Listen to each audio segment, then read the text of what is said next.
all Vaishnavas and Vaishnavis, Dandavat Pranams. So just like I cannot accept, if I accept Purushottam's right arm but not his left arm, this is not proper. In the same way, if I accept Bhagavan, I have to accept all his incarnations. To neglect any avatar of Bhagavan is one type of aparadha. So, even though we are Gaudiya Vaishnavas, in our Sampradaya also is place for Ram Bhajan. We find many devotees in Gaudiya Sampradaya also doing Bhajan of Ram. Gauriya Maharaj had one Shiksha Guru, disciple of Bhaktisiddhanta Saraswati Thakur. What was his name, Manju? Anyway, when he came 2 times to Bhubaneswar, Gauriya Maharaj said he was Mahabhagavad and disciple of Bhaktisiddhanta Saraswati Thakur.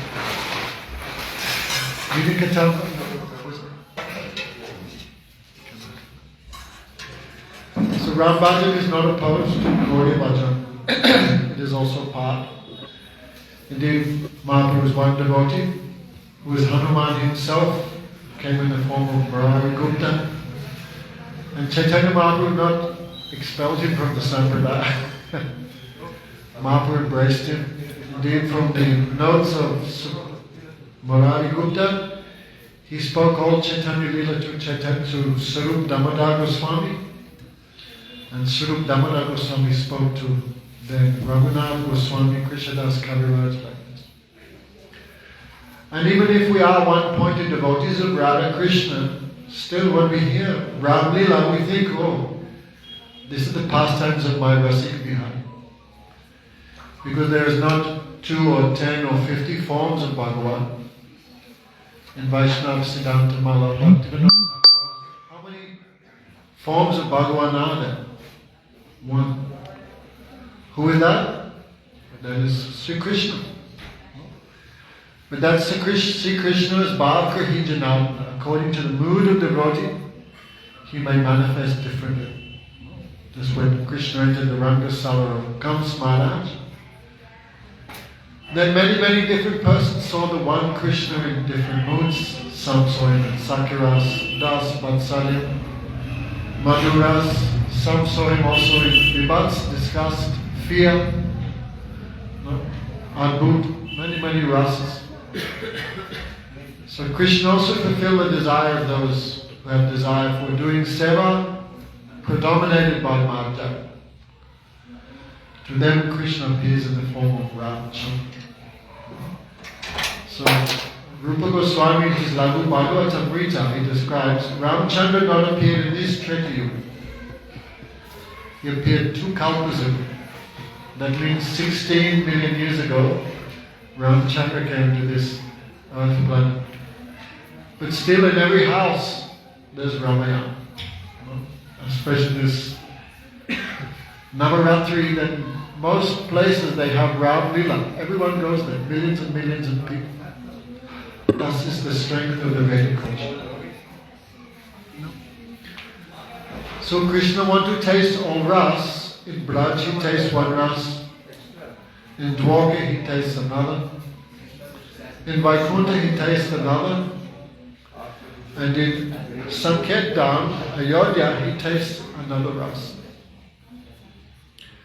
There is so much more sweetness in Ayodhya, Sanket, than in Vaikuntha, so much more. But still this is not like Braj, some Mahajada is there. In Braj, the only Mahajada is Prema. But if many people hear Krishna Lila, then they misunderstand. Oh, Bhagavan is a chor, Bhagavan is a thief, Bhagavan tells lies. Krishna cannot control his senses, many people think like that. But that is his Lila. That when Bhagavan chooses to control his senses, then no one can do like him, like in the form of Ramchandra or in the form of Lord Chaitanya. There is a perfect example. So Gurudev with so much affection for Ram Lila. So much, because he grew up with that. Indeed, when he first joined the Gaudiya Math, he was so much attached to Ram. His Guru said, don't read Ramayana anymore. But Gurudev could not give up. So Chaitanya Charitamrita was there, but inside Ramayana he would read like that. So this is also an ocean of sweetness. Then Gurudev said, special mercy of Guru Parampara, special mercy of Lord Chaitanya, Lord Panchatattva. Then I could little understand what is this Vishishta, this speciality in Braj. How do you know what is daytime unless there's night? Unless there's something to compare it to, then how can you understand Braj? So many reasons why this Ram Leela is so much important also for Gaudiya sadhaks. Guru Maharaj would say the Ramayana is just full of one topic, Samarpan, surrender, sacrifice. So, if we cannot behave nicely in this world, what are we going to do in Goloka Vrindavan? No? So proper dealings, this is the foundation of sadhana bhajan. So Ram Leela teaches if you want to be the perfect wife, be like Sita. If you want to be the perfect brother, then be like Lakshman, Bharat, Satru. If you want to be the perfect servant, then be like Hanuman. If you want to be the perfect husband, perfect brother, perfect everything, then be like Ram. So ideal example. And devotees, by hearing that, many anathas can become free and establish ourselves in this proper behavior. Especially coming from the less civilized countries like Russia, America. No. Then we come with a lot of baggage, misconceptions. So this Ram Leela too much help us. By hearing Ram Leela, really mind really becomes fixed on Dharma. So many reasons why Lord Krishna come in the form of Lord Ram. Premras Niyajas, Koritya Swadat Ragma, Bhakti Love Koritya. He come also to establish Dharma. Yada hi Dharmasya Dhani Bharatya Bharata Abhutanama Dharmasya Tadakmajam Srijam. He come to establish Dharma to protect the sadhus. So many sadhus, both the Nijasiddhas who come with the Lord and those who are doing sadhana to become siddhas. So for both class of devotee Ramchandra comes. So very sweetly, and also to destroy irreligion. Especially Ravan. Ravan was not alone. So powerful and great personality. So we are lucky from Gurudev, so much we got a chance to hear Ram Leela, so much. Especially I remember when we went to Fiji. Savitri, you were there, right? I remember the first time I met Savitri was in Auckland Airport. We were going with Gurudev. And 3 weeks he spoke Hindi. There's Hindi, Desh. He gave one Saptaha, just Ram Leela, 7 days, 6 days. So sweet, so sweet. And then everyone captivated. And then he said, but Ram has some limitation. He cannot fulfill the desires of everybody. And anyway, by the mercy of Ram, many devotees also entered into Krishna Leela. Many examples are there. When Ram was going forest to forest, dressed as sannyasi, hair matted with the sap of the banyan tree, so handsome like Cupid. That time some sadhus were doing Gopal's bhajan, Krishna bhajan in that time, 16 million years ago. Don't think Krishna bhajan only began 6,000 years when Krishna came, because Krishna is eternal time. So when they saw Ram in the forest, they were chanting Gopal mantra. They became enchanted. We want to serve you like Sita, like wife. But Ram said, I cannot. I am Jada Purushottam, I cannot do that. But I bless you, your desire will be fulfilled in next pastimes. So those sages of Dantaranya all took the form of Rishi Charigopas. They entered into Maharas. Also when Ram and Lakshman were there, then Vishwamitra came. No, he was doing yajna because Treta Yuga is the time of fire sacrifice. So he was doing yajna for the service of Bhagavan, for the purification of the world. But many demons were attacking, especially Subahu, Taraka, what's his name? Marichi also, but one demon he was just a mouth. Reminds me of Purushottam. Karbanda, that's right. Many demons that time were infesting the forest, disturbing the yajna. They would throw bones and flesh. So Vishwamitra Rishi went there, even though he was powerful, because in the middle of the yajna you cannot stop the yajna. You cannot stop the yajna to do some other activity. Damodar Maharaj, fighting against the forces of nature. So, he went to Dasarath Maharaj and requested, Maharaj, I have a request. Anything you want, I will give you. Then Vishwamitra said, I want your two sons, Ram and Lakshman. Then Dasarath Maharaj so much weeping. He's Vatsaliras. Then he's thinking, oh, they are small children. What can they do against these very hardened demons? Take me, Vishwamitra, take my army, but do not take my two boys. Then Vishwamitra became angry. First you promised whatever you want I will give you. Now you are going back on your words. That time, Vashishta Rishi said, O king, you don't know the power of Vishwamitra. If your sons go with him, they will get so much benefit. So even though Ram is Bhagavan, the guru of everyone, still Vishwamitra gave them mantras, gave them many lessons on archery, weaponry, warfare, morality.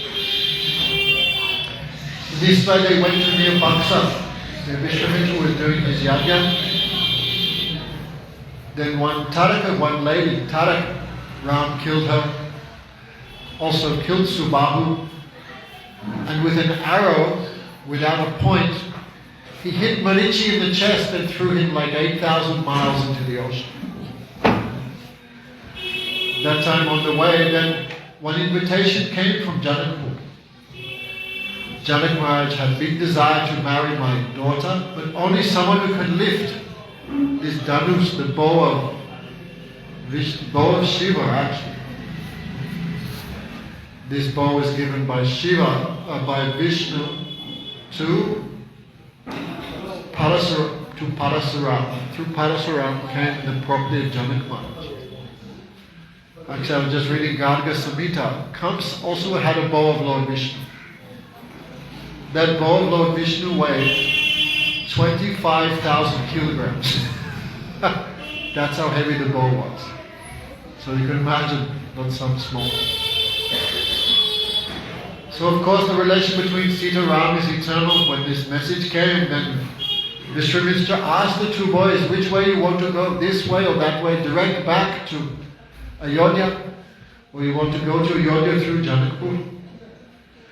When Gurudev was last year, then Gurudev went to Janakpur. Remember, Savitri? We also had good chance. Didi said, anyhow by force you just go. So middle of the night we went somehow. Didi's mercy. Always pushing us for Gurudev's Sangha. Always pushing us. So on the way, then there was one, Aholya. She was the wife of Augusta Rishi, right? Still awake? Augusta Rishi? Who was it? Gautam Rishi. No? And she was very beautiful. Then Indra became enchanted by her beauty. So she took the form of, Indra took the form of Gautam Rishi and went and enjoyed with him. She knew this is not my husband. She knew. But because Indra is very beautiful, she was captivated.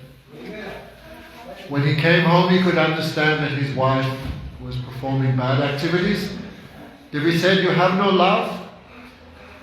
If we have real love, how can we go one wife to the next, or one husband to the next? That means no love. So you have no love for me, your heart is like a stone, I curse you become a stone. So she wept. Oh, give mercy. Then he said, you'll be liberated when Bhagavan comes. When Bhagavan comes, Treta Yuga. No, so that was Satyuga. Previously the yugas were Satyuga, Dwapara Yuga, Treta Yuga, Kali Yuga. Dwapara means second. When she heard Ram is coming in Treta Yuga, then she calculated, I have to wait billions of years as a stone. So she prayed to her husband, please be kind. So he said, okay, he swapped the yugas round. That's why it goes Satyuga, Treta Yuga, Dwapara Yuga, and then Kali. So when Ram came and touched her holy with his feet, then again she accepted her original form as Rishi Patni. She offered so many prayers. So Ramchandra's dust is so powerful. Ram Leela is like a huge ocean. This Valmiki Ramayana is the main. But Gurudev said there's up to 100,000 Ramayans. So many different Ramayans. Adhyatma Ramayana, that's so much famous in South India. In North India is the Tulsidas Ramayana. So many Ramayans because this Ram Leela is so much unlimited. Unfortunately, Damodar Maharaj is limited and therefore time is also limited. But this Ram Leela very, very sweet. Especially, who knows what Maharaj will speak, but when you hear this Kevat Leela and this pastime of the marriage of Sita Ram, that's so enchanting. So it gives also so much stimulus, so much remembrance of Krishna's Braja Leela. Last night some people wanted to marry them. Maharaj was talking about married life and he said, how much love Ramchandra had. He gave a perfect example of how to be in Grihastha ashram.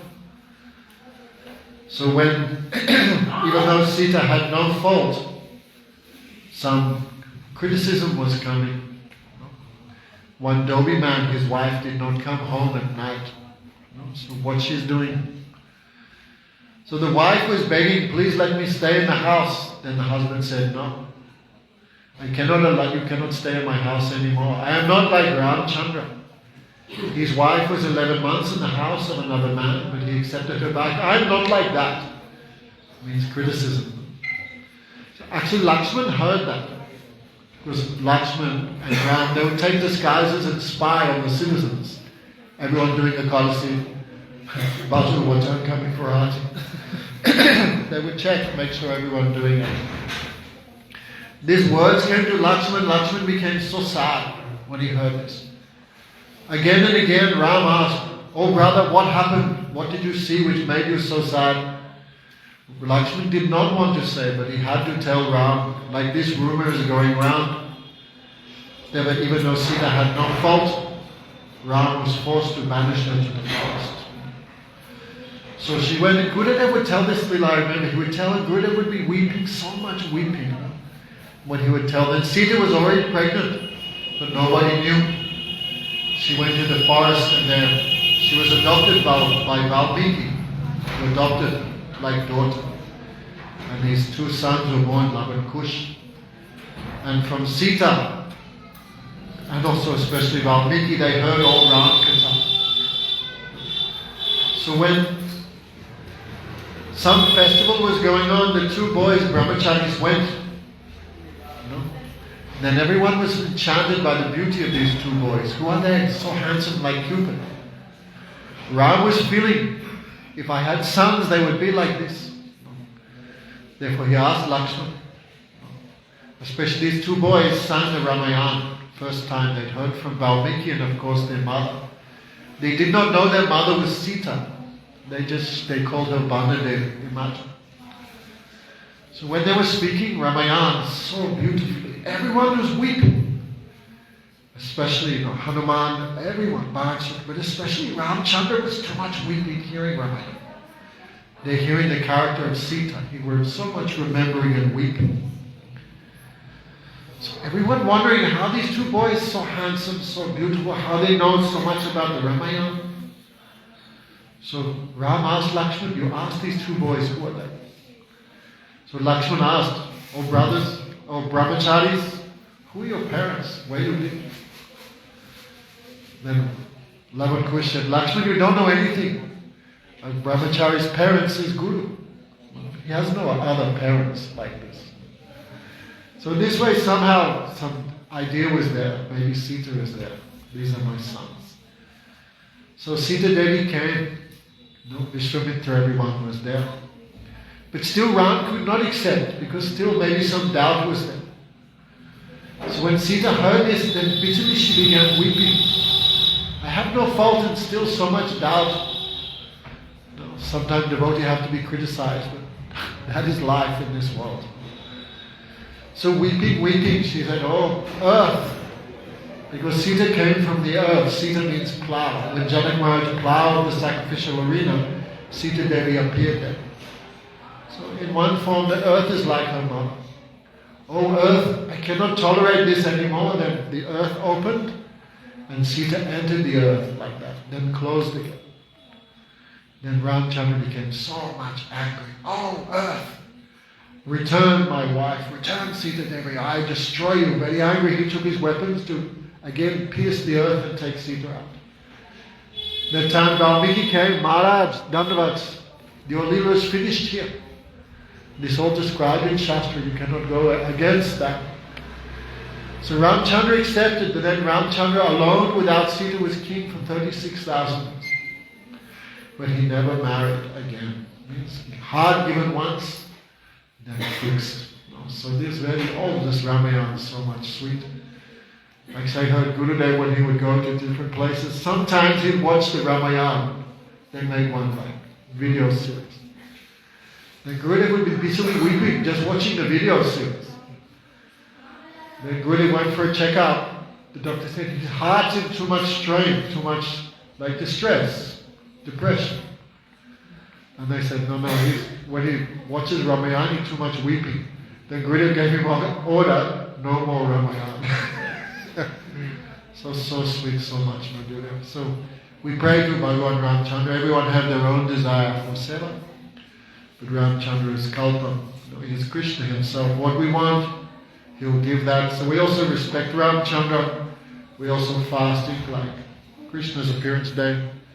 We're hearing all this Ram Kirtan. This gives so much spurti, so much remembrance of Krishna Chandra. Shri Krishna Ram Navami Ki Jai. Hari Bol.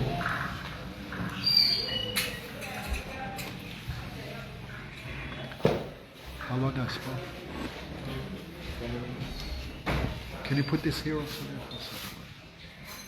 Gurudeva Chandraya Radhikaya Tadale Krishna Krishna Bhaktaya Tadbhaktaya Namo Namo Panchakalpatarubhyascha Kripa Sindhubhyeva Cha Patitanam Pavanebhyo Vaishnavebhyo Namo Ramadimurtishu Kalane Menatishtan Nanavatarma Karudbhuvaneshu Kintu Krishna Swayamsva Paramapumanyo Govindadi Purusham Tamaham Bhajami Shri Krishna Chaitanya Prabhu Nityananda Shri Advaita Vedantara Shivasadi Guru Bhaktivinoda Hare Krishna Krishna Krishna Hare Hare Hare Rama Rama Rama Hare.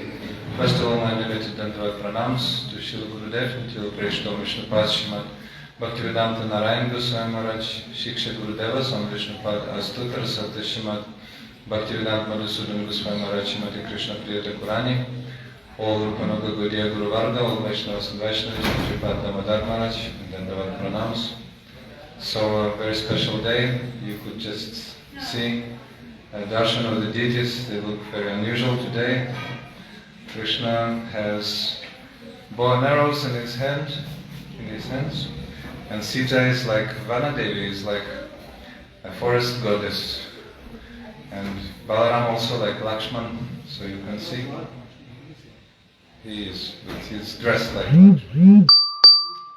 So you can see very very unusual. Why? Because Krishna came as Ramachandra. In order to establish Maryada, the etiquette, he's Maryada Purushottam. So Krishna himself, Lila Purushottam, Sri Chaitanya Mahaprabhu, Prema Purushottam. He has given the pure love, the highest caliber. But Maryada is Rama Purushottam, Maryada Purushottam. So Srila Vishwanath Chakravarti Thakur has said, you cannot achieve Madhurya Ras, the loving relationship with the Mudava Gopis or Braj, unless you practice what Sri Ramachandra has given, Maryada. But first you have to go through Rama Lila. That is why Srila Gurudev was stressing Ramayana so much. Also not only because he was born as Rama Bhakta, but he was stressing that very, very important principle of Maryada, etiquette. So Krishna is personification of Madhurya. That is his most important feature. And Rama is a personification of Karuna, compassion. So Rupa Goswami in Laghu Bhagavatamrita is saying there are three Paravasta, three incarnations, three manifestations of the Lord who are Paravasta, means having the most significance. That is Krishna, Rama and Nrsimha. So Krishna is the personification of Madhurya, Rama, as we heard, Karuna, Karunya, compassion, and Nrsimha, Bhakta Vatsalya. So he is he has so much parental affection to his devotees. So these three we especially value. So Krishna is Parak Brahma, and Ramachandra Tarak Brahma. Tarak means giving liberation, and Krishna Parak Brahma. So when the Jaya and Vijaya came, Parak means giving prema, highest manifestation of liberation. So when Jaya and Vijaya came in three births to this material world, first they were Hiranyaksha, Hiranyakashipu, then they came as Ravana and Kumbhakarna. So they didn't get liberation, they didn't return, but after Krishna killed Shishupala and Dantavakra, then they returned to spiritual world. So Ramanam very significant. But Krishna Nam more significant because thousands of names of Ram constitute one name of Krishna. Thousands of names of Vishnu constitute one name of Ram, and three names of Ram, one name of Krishna. So 3 times Ram will be Krishna. So we mentioned Maryada Purushottama, but actually Lord Ramachandra is full of so many qualities. Praja Vatsalya, he has great love of his subjects, great love, great affection for his subjects. Praja means subjects. And Loka Ranjana, he gives so much joy to people in general. And Praja Vatsalya, he is so much affectionate, parental affection to his Praja, to his subjects. And Maryada Purushottama mentioned. So you could hear already that Ramachandra himself, dressed as a common citizen, was hearing what are people speaking about him. And one dhobi, one washerman, was chastising his wife because she had spent nights elsewhere. I'm not like Ram, I will not accepting you back. That's why he sent Sita away. So that's just an example of Maryada Purushottama, Shri Ram gave to everyone. So Maharaj Dasharatha had 360 wives. But the 3 ones were main, Kaushalya, Kaikeya and Sumitra. So when he went to Kekaya, the city in the north, the kingdom in the north, then he accepted Kaikeyi and his wife as his wife. And also the king gave his daughter to Dasharatha. There were two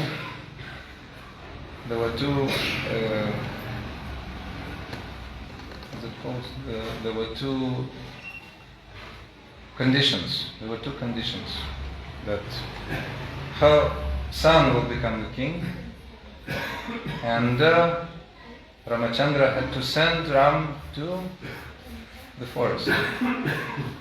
So even when Ramachandra was very, very small, he was speaking to Mother Kaikeyi. Oh, Mom, when I grow old, will Bharat become a king?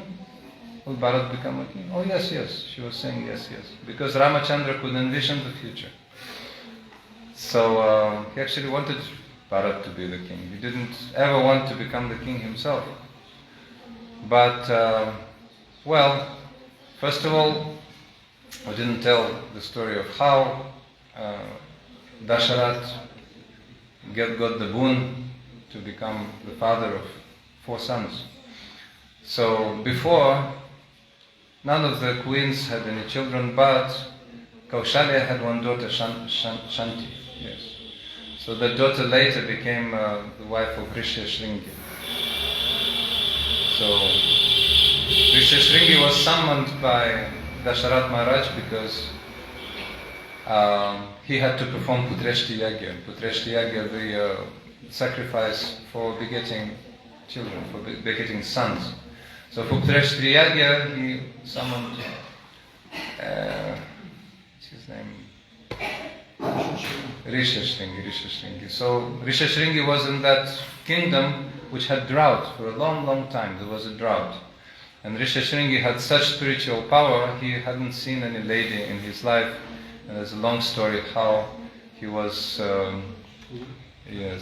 caught by prostitutes actually, who he considered great, great sages with very, very special energy.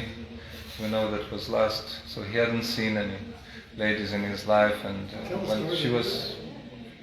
Anyway. So one of the prostitutes, what was her name, was very, very skillful. He said to the king, all right, I'll do that. So others ran away. Yes. Others ran away. They could not allow themselves to seduce Rishyashringi. So how pure he was. They knew he was Mahabhagavat saint. But what was his father? Vidya? I forgot the name. Anyway, he was very, very powerful.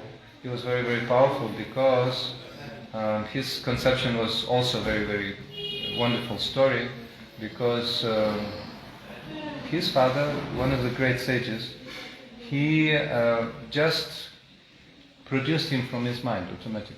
His father of Rishyashringi. Yesterday I was reading some unknown, Mother was a deer.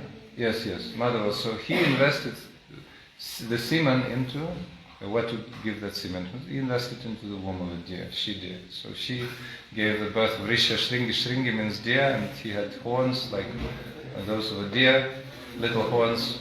So anyway, he was so pure that the prostitutes ran away. They were so much afraid to seduce him, but one of them was especially skillful. He said, okay, I will do the king, but you have to promise me that you will give all facilities available from your kingdom.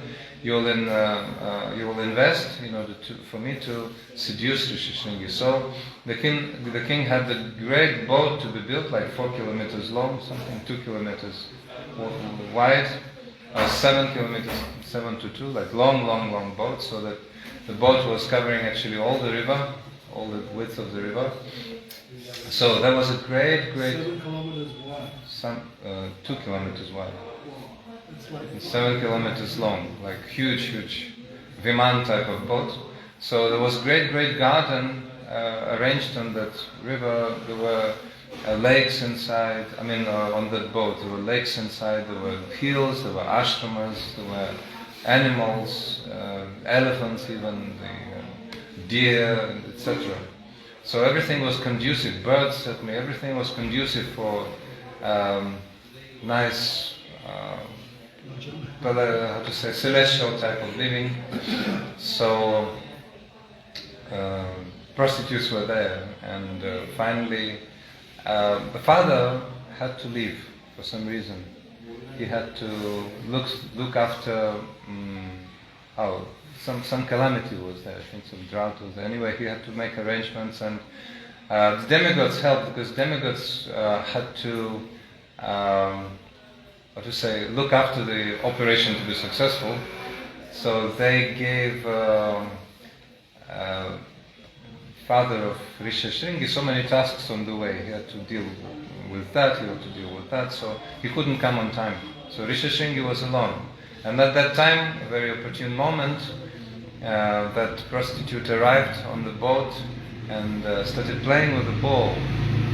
So Rishyashringi hadn't seen a ball in his life, and he hadn't seen anyone but great sages like that. That was his son. He couldn't say the word woman even. He didn't know the conception. Who is a woman? So when he saw that prostitute, he said, "Oh, great sage, I'm so pleased you have come. Please visit my ashram. I'm so pleased by your association, etc." So he started to give all compliments, and when I see you, I can feel some. I have some impression you're very saintly because I can feel some special energy evolving from you. That was actually the last, which was not known to Rishi Shringi. That was his first. Actually, he did dandavats to her. Oh yeah. She said, "Oh, in my country we don't do dandavats, we do this." Oh yeah, we do hugs. So she touched him, and when she touched him, it said, blood started circulating, and he experienced something he had never experienced before.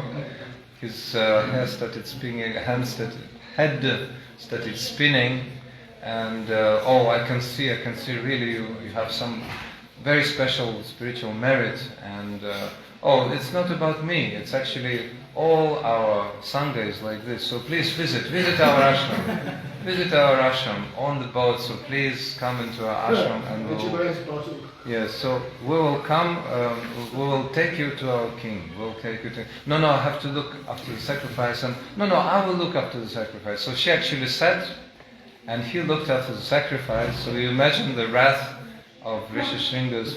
She brought many rasgulas and rubbery Himalatas before. Yes. So what was his father? The father of Rishi Shringa? The great sage, one of the great sages. So when he came back, he saw prostitute sitting by the sacrificial fire. "You rascal lady," took her by the hair. "You rascal lady, you destroyed the whole sacrifice. I've been conducting this sacrifice for 6,000 years, I think. And you've just finished everything in 1 minute. How dare you, how can you be so polluted, and you've polluted everything. So where is my son? What have you done to my son? Tell me." "Oh, he went to our kingdom. The king of the kingdom of, what's the name of the kingdom? Went to that kingdom." But I wasn't planning to tell this anyway. So, yes, so in that kingdom, the king, Maharaj, what was the name of the king who gave his daughter to Rishi Shringi? Huh? The name of the king who gave his daughter to Rishi Shringi. His name is Santa, or my fault is Anyway, so daughter named Santa. Shanti. Yes. So actually, she became his daughter-in-law. Initially, the daughter of Dasharat Maharaj. So you have to accept. So Dasharat Maharaj he was his friend. So he gave his daughter to that king. So like a foster daughter. He was adopted daughter. Yes. So he was looking after her. So the prostitute started asking Rishi Shringi, "Oh, please accept the hand of the king's daughter and become our king. You have to become our king." So that's the priest history of Rishi Shringi. So anyway, when Rishi Shringi was summoned by Dasharat Maharaj, he came to the kingdom of Dasharat Maharaj, and he said, "You have to perform Putreshti Yagya." So when Putreshti Yagya was performed, then the personification of Agnidev, the god of fire, was holding a very special payas, a type of sweet rice in his hand.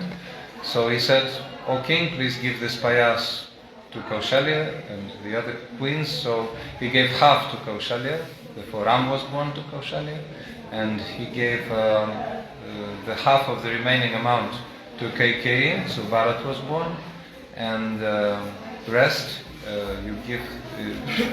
he divided into two halves and gave to Sumitra. So Sumitra had the twins the twins Lakshman and Shatrughna. So all of them were very, very powerful. King Ram was the incarnation of Krishna himself. Lakshman is Ram, Balaram, and the weapons of Krishna came as Bharat and Shatrughna. So that is he was the color of the Durva grass. So that's why he was called Navadurva Dalaschayan, fresh green durva grass was his complexion, like dark green. So that is the complexion of Lord Ram.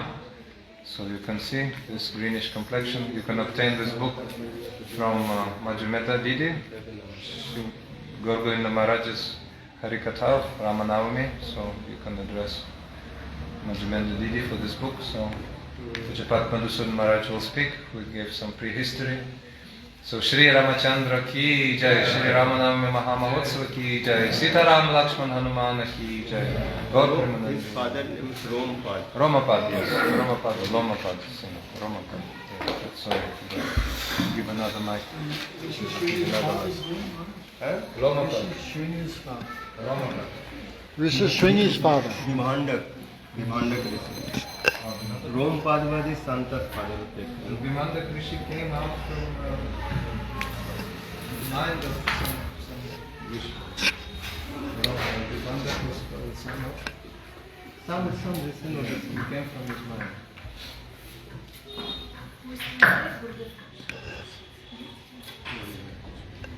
Let's see what you do a little bit. I'll do a But little. this Kausalya and Romapad's, Kausalya's one sister name is Barsani, married to Romapad. So Dasaratha Maharaj and Romapad both are some sadhu, Brother.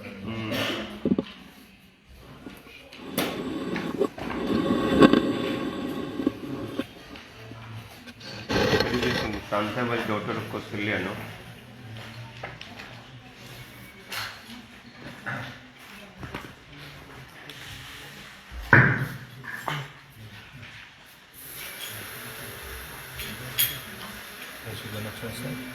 After surgery.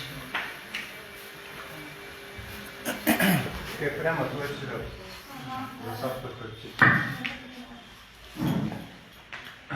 Vande Gurum Padadvanda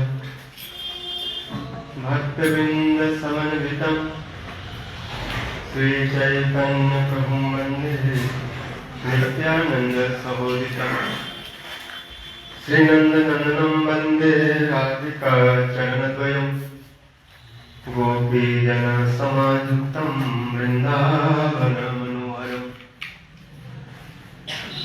Shri Krishna Apadam Avantaram Dataram Sarsampadam Lokabhiramam Sri Ramam Bhuyo Bhuyo Namamyam Nilambujasyam Alakomalangam Sita Samarokita Bhavagam Pano Mahasayakacharuchapam Namami Ramam Raghuvansanatham Shri Krishna Chaitanya Prabhu Nityananda Shri Advaita Gadadhar Srivasadi Gaur Bhaktavinda Hare Krishna Krishna Krishna Hare Hare Hare Rama Rama Rama.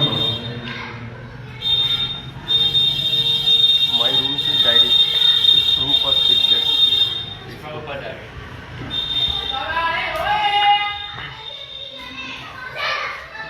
सर्वाग्रे मध्य गुरुपाद पद्म नितला विष्णु विष्णुपाद अष्टोत्तर सस्त्री भक्ति जीवन जनार्दन हुसैन महाराज नितला विष्णु विष्णुपाद अष्टोत्तर भक्ति वेदांत नारायण हुसैन महाराज तथा समस्त रूपानुवर्गों के चरणों में अनंत कोटि दंडवत प्रणाम करते हुए है कि कृपा प्रार्थना उपस्थित समस्त वैष्णव जनमानस के जन सभी के प्रति वंदन अभिनंदन। आज राम नवमी है। श्री रामचंद्र जी के शुभ आविर्भाव तिथि और साथ में भरत लक्ष्मण शत्रुघ्न जी का भी तिथि, क्योंकि राम जी के जन्म के कुछ समय उपरांत ही बाकी रानियों ने भी अपने अपने पुत्र का जन्म दिया। तो विचारू जो भजन किए तो एक ही समय में 2-4 मिनट आगे पीछे, बालक में ऐसे एक ही समय में थोड़ा सा 2-4-5 मिनट आगे पीछे रहा।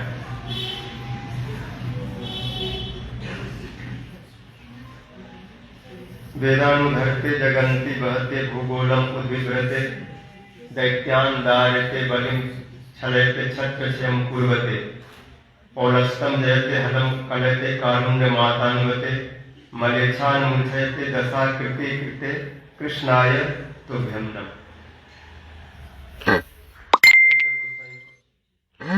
कृष्ण को प्रणाम करते हुए कह रहे हैं कि आप ऐसे नायक हैं कि अद्भुत विचित्र विचित्र वेश धारण करके अभिनय करते और जो भी वेश बनाते बिल्कुल ओरिजिनल होता है, उसमें मिलावट या बनावट नहीं, जैसा बिल्कुल वैसा। मछली बनते तो बिल्कुल मछली जैसा, और उनको देखकर सब मछली भी लज्जित हो जाते हैं। मछली जैसा होते हैं लेकिन बहुत सुंदर मछली, क्योंकि उनका सुंदरता को कहाँ छुपाए, और उनको रूप को देख करके बाकी मछलियां मोहित हो जाती है। वामन रूप को देख करके, कच्छप रूप को देख करके, शुक्र रूप को देख करके जो जो मोहित हुए वो सब कृष्ण के लीला में ब्रज में गोपियां बन करके आए। तो कृष्ण जो है बहुबल्लभ है। सीता जी कि जितनी प्रतिमाएं बनी, जनकपुर की जितनी स्त्रियां थी जो सती भाव से सीता जी के संग में थी, और वो भी चाहती थी कि राम हमें भी पति रूप में मिल जाते कितना अच्छा होता, लेकिन वो मन के भाव मन में रह गया, वो सब दिया। तो उन सब स्वरूपों में कृष्ण जाकर के सबको कलेक्ट किए, जहाँ जो जो थे उन सबको अपने ब्रज में ले आए, घूमते रहते सर्वत्र रूप धारण करते। और उससे भी बड़ा चोर गौरांग महाप्रभु, ये तो ब्रज में थोड़े बहुत को लाए, महाप्रभु जी नवद्वीप में सबको ले आए, और अपने लीला में उनको सहायक रूप में और विस्तार रूप से लीला कर प्रकाश के प्रेम का वितरण किए, प्रेम पुरुषोत्तम रूप में। तो राम जी मर्यादा में है, उनके लीला की सीमा है। कृष्ण लीला तो करते लेकिन प्रेम वितरण में थोड़ा सा कंजूस है, क्योंकि उनके पास समय कहाँ है जो उसको बांटे, वो अपने रस में डूबे रहते हैं। सेवा कुंज में पढ़े तो पढ़े, जो प्रेम में डूबा वो क्या दूसरे को देगा, कौन ध्यान देगा उस समय। इसलिए गोपियां कह रही हैं, आत्मीय ने पत्नी पगत किए है गात्री स्तवन दिशाम सखी सुनिवृत्तिम अच्युतो वा कांतांग संग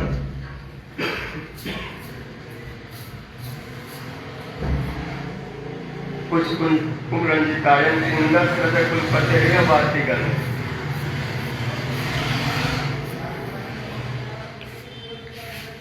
आत्मीय ने पत्नी उपगत प्रिय है गात्री हे हिरनिया, आपने कृष्ण को यहाँ से जाते हुए देखा है। अस्तमन दिशाम सखी सुनवित, वो अपने भुजदंड को राधा जी के सखी का स्कंध पर धारण करके जा रहे हैं, और उनका अंग गंध यहाँ स्पष्ट हमारे नाकों में प्रविष्ट हो रहा है, इसे पता चलते ही से गए हैं। लेकिन उनको देख करके कून पुष्प सब झुक झुक के प्रणाम किए। आप हिरनियों में उनको बड़े प्रेम से देखा, लेकिन आप लोग देखते रहे, प्रणाम करते रहे, स्वागत करते रहे, लेकिन कृष्ण के समय का होश कहाँ जो तुम्हारी ओर ध्यान करे। अगर कोई किसी के सामने झुकता है तो थोड़ा हाथ करके अभिनंदन मुस्कुरा दो थोड़ा सा, हाँ ठीक है। लेकिन कृष्ण इतना प्रेम में डूबे हुए थे कि किसी को कुछ देखे नहीं, बोले नहीं, मुस्कुराए नहीं, अभिनंदन कुछ नहीं किए। ये सब झुके रहे, बोले अब हमको आशीर्वाद मिला है, कुछ कृष्ण बोलेंगे, लेकिन उनके पास कुछ होश नहीं था, क्योंकि प्रेम में से डूबे थे। जो राधा जी करती उनको याद ही नहीं था। तो कुल मिला के चैतन्य महापुरुष इसको देते हैं, लेकिन इन स्वरूपों के द्वारा बहुत लीला वो करते। उसमें राम जी 3 लीला प्रसिद्ध है, रामलीला, कृष्ण लीला और गौर लीला। बाकी तो इनके बहुत स्वरूप पे बहुत लीलाएं हैं, लेकिन 3 जो है व्यक्ति को बहुत आकर्षित करता है। रामलीला भी कम नहीं है, जो मर्यादा में है, जो नियम में है, उनके लिए लीला बड़ा अच्छा लगता है। जो प्रेम में उनको कृष्ण लीला अच्छा लगता है, और जो उस भाव को प्राप्त करना चाहते हैं और महाप्रभु के रूप में प्रेम में सब प्रविष्ट होते, आशीर्वाद प्राप्त करते हैं। महाप्रभु के वैशिष्ट है कि सभी स्वरूपों को, सभी भक्तों को अपने साथ में रखते हैं, लेकिन उनका जो स्थायी भाव उसी के अनुसार उनको पोषण करते हैं। मुरारी रूप का अगर मधुर भाव है, कुछ दूसरे भाव से चाहेंगे तो प्राप्त नहीं होगा। दास भाव में उनको सेवा करना होगा, लेकिन हाँ, उस दास में थोड़ा उत्कर्ष है। हनुमान जी वाला दास में थोड़ा मर्यादा, वहाँ पर थोड़ा उत्कर्ष है। महापुरुष उनको बिल्कुल बराबर में बैठा लेते हैं और बड़ा प्रेम से उसको ये करते हैं। ज़्यादा बोलते ज़्यादा यहाँ स्तव स्तुति मत करो, यहाँ विधि नहीं चलते, यहाँ प्रेम है, बस हृदय में प्रेम हो, नाचो हमारे साथ आओ, और नचाते भी अपने साथ में। राम जी उनको नचाते नहीं, मर्यादा खुद नहीं नाचते, क्या नचाएंगे, लेकिन यहाँ सबको नचा देते। तो इस प्रकार कृष्ण 10 रूपों में विशेष रूप से लीला कर रहे हैं। जब सुने कच्छप रूप से, मत्स्य रूप से, कच्छप रूप से, वराह रूप से, वामन रूप से, नृसिंह रूप से, वामन रूप से, परशुराम रूप से, और राम रूप में, बलदेव रूप में, कृष्ण रूप में, बुद्ध रूप में, कल के रूप में 10 प्रसिद्ध है, और बाकी उनके अनंत अवतार है। तो उन्हीं में आज राम जी का जन्म उत्सव। रामायण अनंत है, 7 कोटि रामायण की बात आती है, और राम कथा 100 करोड़। बहुत से है, बहुत से लुप्त हो गए हैं। सब समय कथा होती रहती है। अगस्त जी सब समय कथा बोलते, शिव जी सब समय कथा बोल रहे हैं, उधर काकभूषण जी बोल रहे हैं, उधर नारद जी बोल रहे हैं, सब अलग अलग। उधर भारद्वाज जी, जागवल्क जी भारद्वाज से बोल रहे हैं। ऐसा होता था इसमें काकभूषण जी गरुड़ जी से बोल रहे हैं। ऐसा बोलते रहते, वो सब लिपिबद्ध होते रहते, तो इतना रामायण हो गया। बहुत सारे रामायण की बात है। और राम जन्म के लिए अलग अलग रामायणों में अलग अलग कल्प की कथा है। भगवान क्यों आए, तो इसको कोई निश्चित करके नहीं बताएगा कि इसलिए आए और इतने प्रकार से आते हैं। ये नीति है। इतना ही नहीं, इतना ही नहीं, इतना ही कारण नहीं, बहुत कारण हो सकते हैं, लेकिन 4-5 कारण गिनाए। एक तो शिव जी कह रहे हैं पार्वती जी से, शिव जी पार्वती जी से कह रहे देवी, उनके आने का कई कारण, और अलग अलग कल्पों में अलग अलग प्रकार से आते हैं। तो 2-3 कल्प की कथा मैं सुना रहा। कल्प भेद हरि कथा सुहावा। एक कल्प की बात है कि नारद ऋषि ने भगवान को श्राप दिया कि आप नारी के विरह में रोएंगे, और जो बंदर का रूप हमको दिए, ये बंदर आपके सहायक होंगे, इन बंदरों के बिना आपका काम नहीं चलेगा, बहुत सहायता करेंगे, और ये बंदरों के पीछे पीछे आप घूमते रहेंगे, और इन्हीं को मतलब संभालने में आपको पूरा समय निकलेगा, बहुत दिन तक। तो हमको बंदर बनाए तो आप दिन बंदर। तो भगवान बोले कि जो है तो मेरी इच्छा है, मैं ऐसा लीला करना चाहता हूँ, तुमको कारण बना दिया। ये बात सुन करके पार्वती जी कहने लगे कि नारद जैसे भक्त जो भगवान के अति से प्रिय हैं, और वो भगवान को इतना बड़ा श्राप दे दिया, ऐसा क्या हो गया था? भगवान ने क्या उनके खिलाफ ऐसा कुछ किया जो नारद जी को उनको श्राप देना पड़ा? भक्त कभी भगवान को श्राप देता सुनने में नहीं आता, क्योंकि भगवान के प्रिय होते, भगवान के लिए प्राण दे देते, श्राप नहीं देते। बोले घटना कुछ ऐसी हो गई जो अपने को रोक नहीं पाए, श्राप दे दिए। देने के बाद में पछताप करते हैं कि मैंने क्या कर दिया, लेकिन तब तक देर हो चुकी थी, और भगवान बोले कब तुम तो बोल दिया है, और भक्त की तुम प्रतिज्ञा कि मैं रक्षा करता हूँ, इसलिए अब होने तो जैसा तुम बोला ऐसा ही होगा, अब रोने की कोई बात नहीं, दुखी मत हो, मेरी इच्छा से सब हुआ।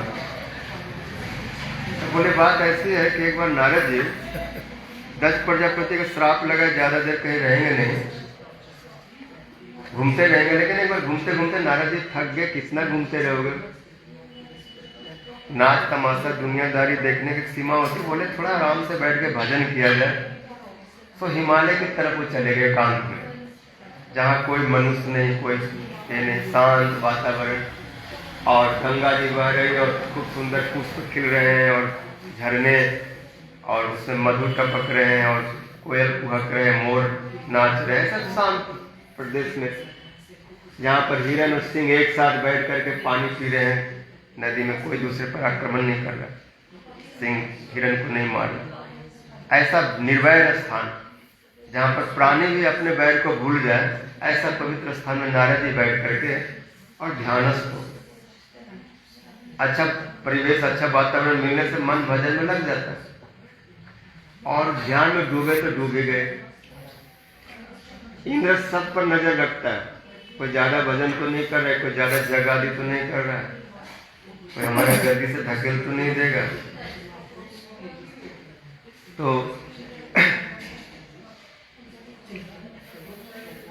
नारद जी की तपस्या के बाद जब इंद्र के कान में पड़ी,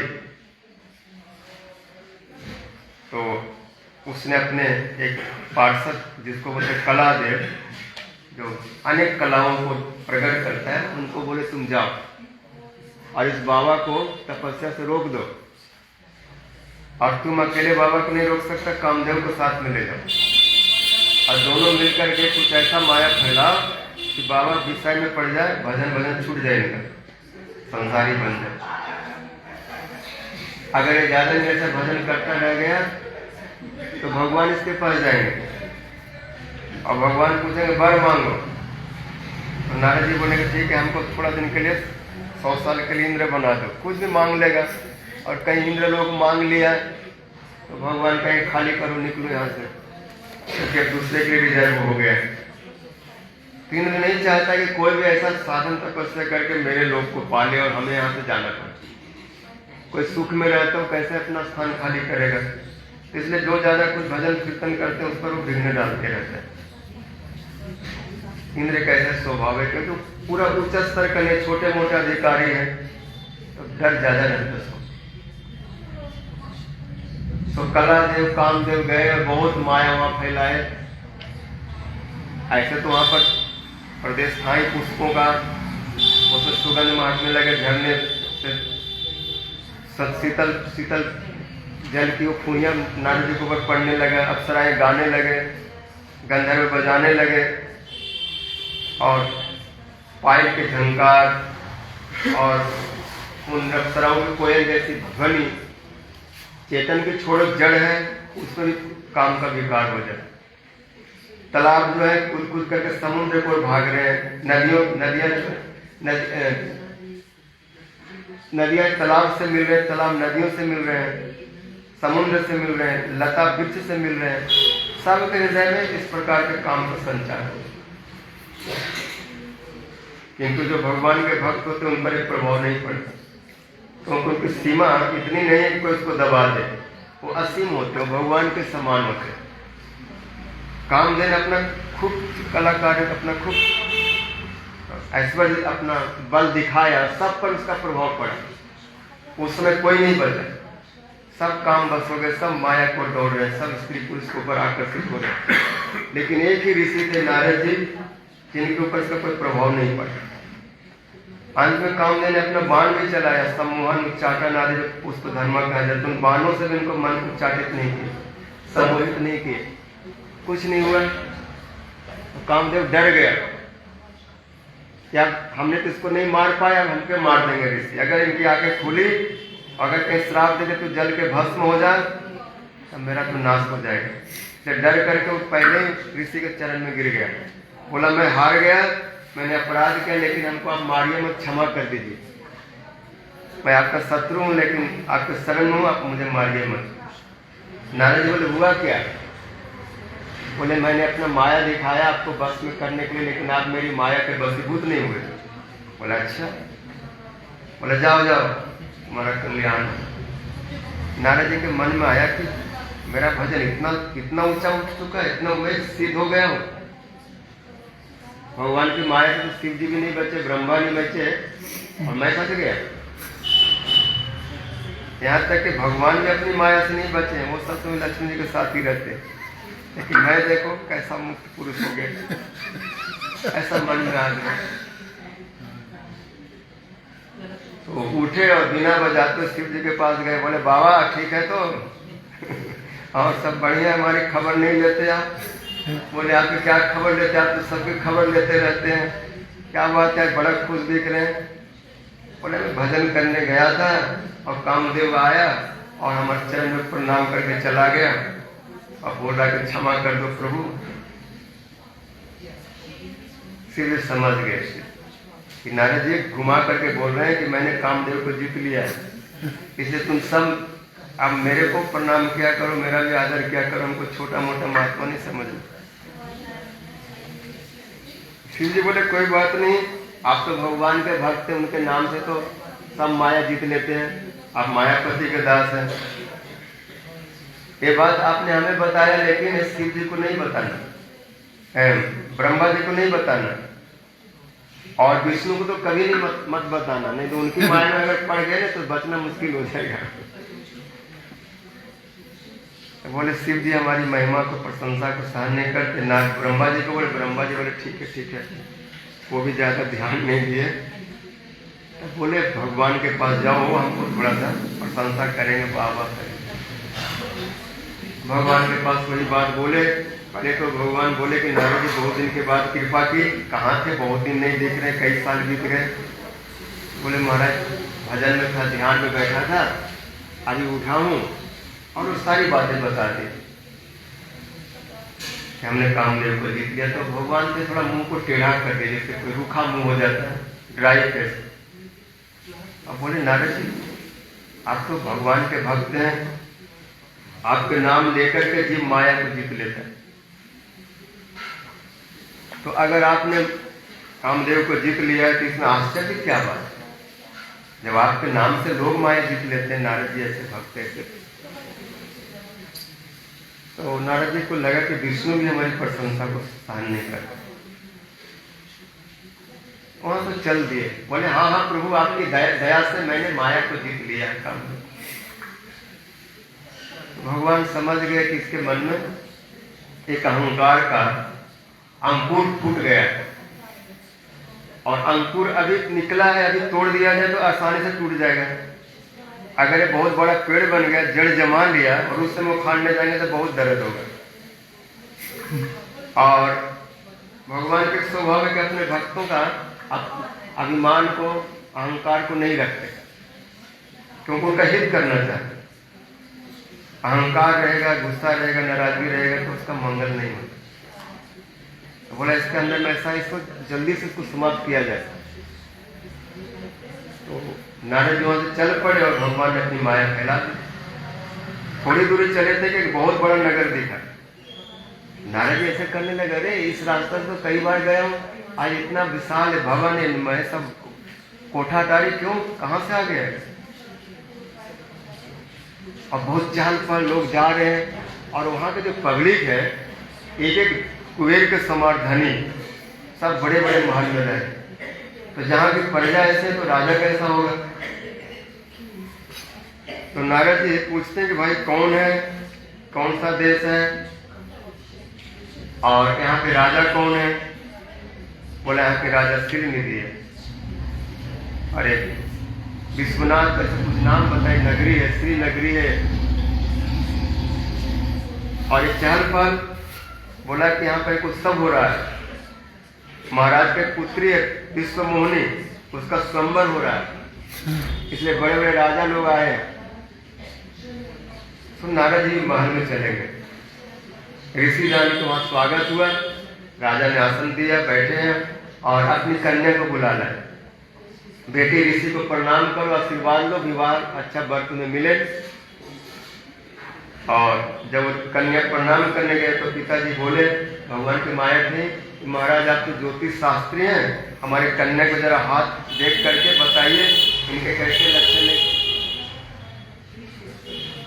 इनका भाग कैसा है, थोड़ा पढ़ करके सुना दीजिए। ऐसे कन्या ने हाथ किया बाबा की तरफ, और बाबा की तरफ देखा भी कन्या ने, भगवान की माया तो थी।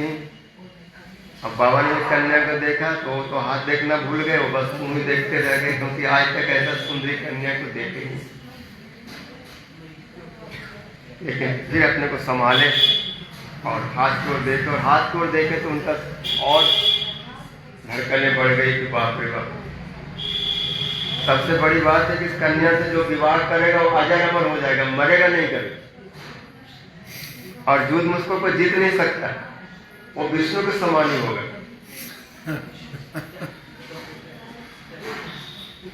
और इस कन्या का जो विवाह करे तो बड़ा भाग्यशाली है। महाराज जी मन में सोचते बहुत दिन बीना बजा लिए, बहुत दिन भजन कर लिए, क्यों ना मैं विवाह करके अजर अमर हो जाऊं।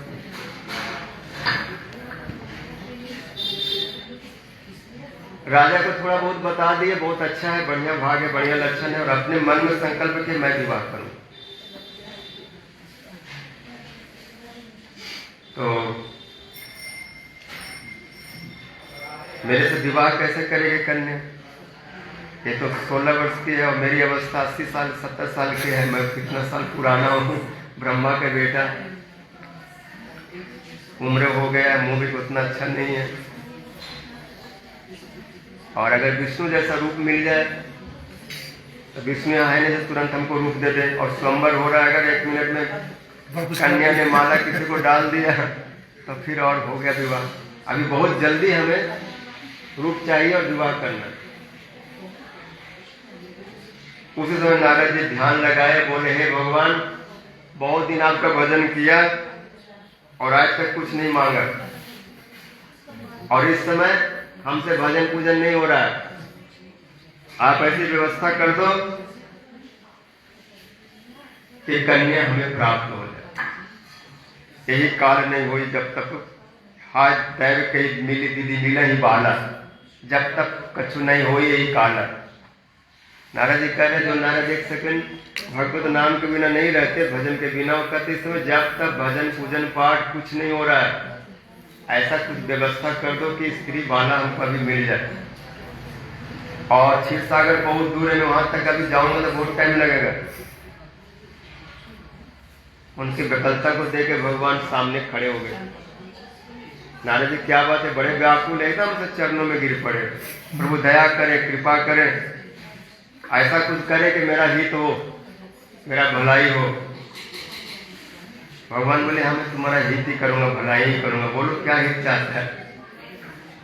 बोले जल्दी से अपना रूप दे दीजिए उधार में, शादी के बाद लौटा दूंगा। बोले बाबा शादी करने के मन में कैसे आ गए? बोले मत पूछो, देर हो जाएगी, जल्दी से रूप दीजिए। इतना दिन भजन किया बिना पूछे इतना, और आज अब से पूछ रहे हो क्यों रूप मांग रहे हो? इतना बातें करने में तो सब काम बिगड़ जाएगा। भगवान ठीक है, कौन सा रूप चाहिए? बोला अपने हरि वाला रूप दे दीजिए।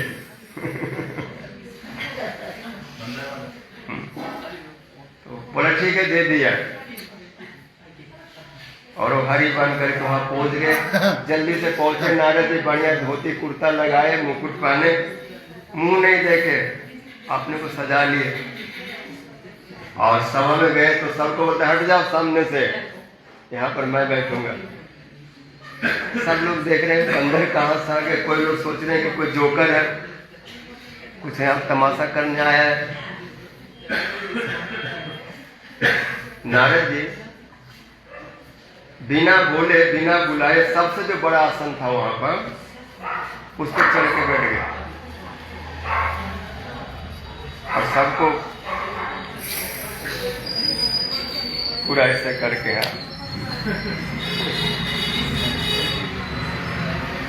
उसमें शिव के लोग गण आ गए। वो शिव जी ने भेज दिया तो लीला करनी, तो आके बोले बाबा आपको तो देख करके आनंद आ रहा है, वैसे मुंह कर, और आपको तो विशेष हरि समझ करके कन्या जरूर आपको वरण कर लेगी। पूरा मुंह के ऊपर ऐसे ऐसे हाथ पोंछ रहे। वो हरि मतलब बंदर अर्थ में बोल रहे हैं, और वो सोच रहे कि मैं भगवान विष्णु का ही रूप था। लेकिन बीच में कुछ ऐसा शब्द बोलते हैं जो नारद जी को सिर घूमता है, कुछ न कुछ उसमें कुछ रहस्य छुपा है, लेकिन उनको समझ में नहीं आता। जैसे कन्या आए उस स्वयंवर में, तो नारद जी को देख कर कितना क्रोध आया कन्या को। एक बार तो देख लिए भूल से, क्योंकि पता नहीं तो वहाँ कौन बैठा है, और जैसे देखे भयंकर मरकट बंदर, एकदम से क्रोध में और उधर नहीं देखती कि कहाँ से आ गया, और इतना ऊंचा में चढ़ के बैठा है, क्या सोच रहे मैं इससे विवाह कर लूंगी इस बंदर से। और नारद जी मन में सोचे कन्या मेरी ओर देख क्यों नहीं रही, तो वहां से उठ खड़े हुए, और जिधर कन्या जा रहे उधर की तरफ से करते हुए जा रहे।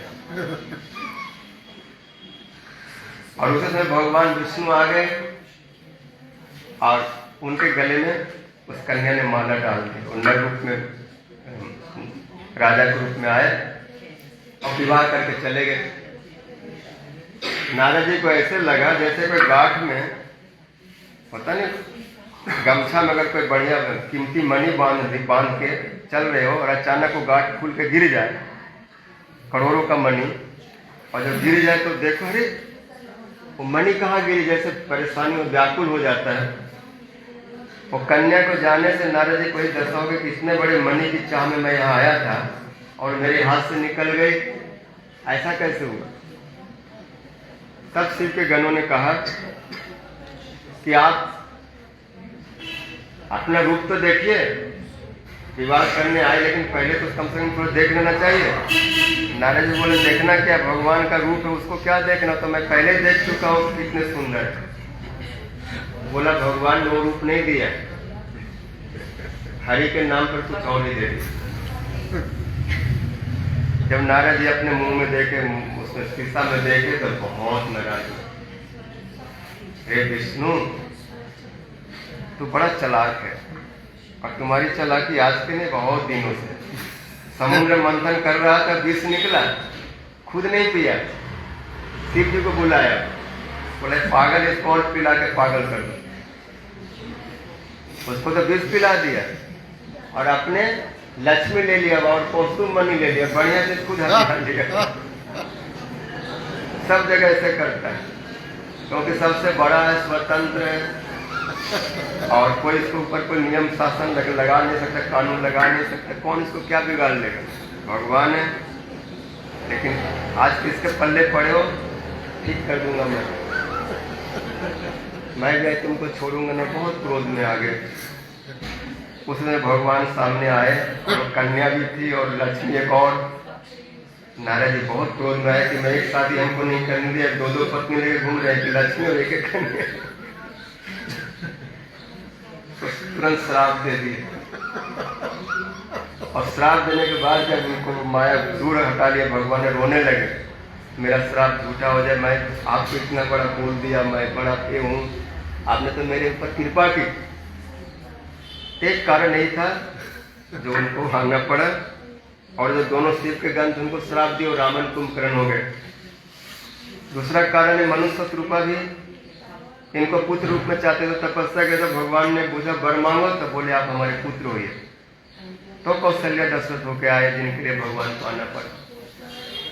और एक थे सत्यकेतु नाम के राजा, उनके पुत्र थे प्रताप भानु, अरिमर्दन और धर्मरुचि मंत्री था।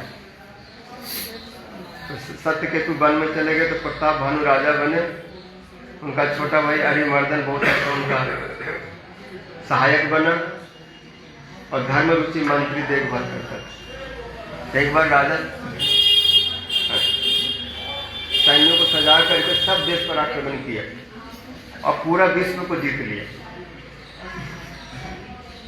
सबको हरा दिया। और जितने राजा थे, कुछ लोग तो उनको अपना जो उपहार दे करके टैक्स वैक्स और समझौता करके उनके साथ में रहने लगे, और कुछ लोग थे जो भाग करके वन में चले गए, और इस प्रतीक्षा में कि कब हमारा मौका मिले।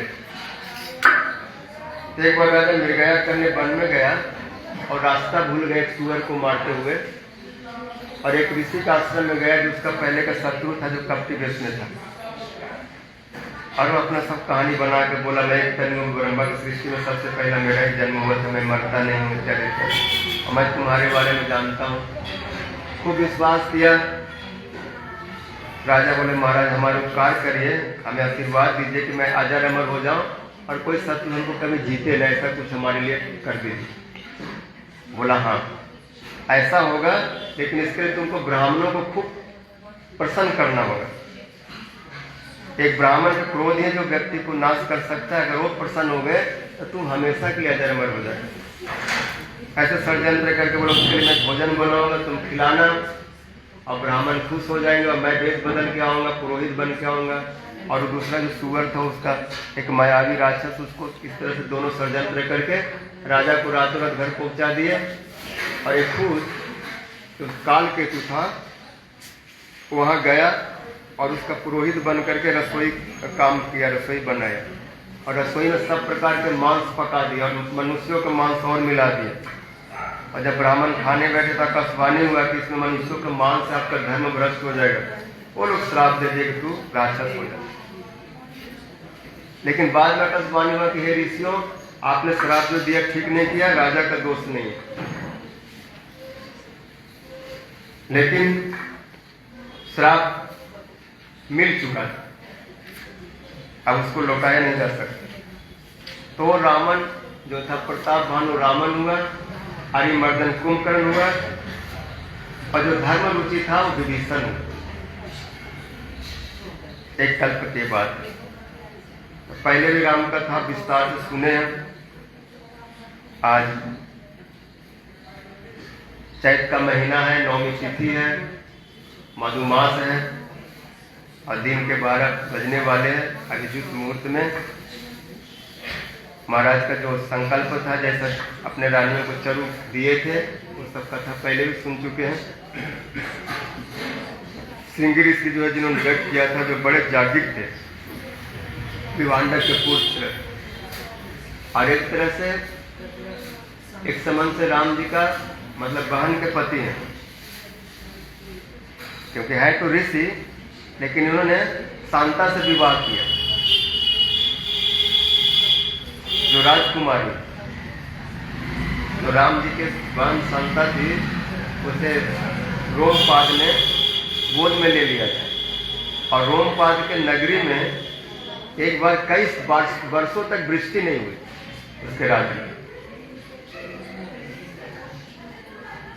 तो किसी ने कहा कि अगर विमांडक का पुत्र श्रृंगी ऋषि जग करा दे तो बारिश हो जाएगी। वो बहुत बड़े जागीर है, लेकिन श्रृंगी ऋषि बचपन से बाल ब्रह्मचारी।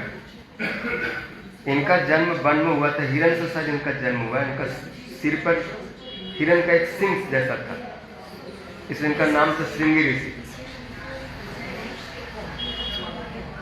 तो इनको वहां से लाने के लिए रोमपाद ने कुछ लोगों को भेजा, कुछ बनिकाओं को भेजा, वेश्याओं को भेजा, जो नाचने गाने वाली और मन को मोहित करने वाली।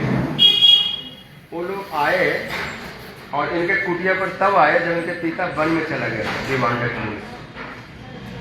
तो वन में कुछ लेने और लकड़ी लेने चले गए हवन के लिए। और उस समय नारियां आई और ऋषि श्रृंगी ऋषि घर में अकेले कुटिया में बैठा था और ये लोग जाकर उनसे बातें करने लगे।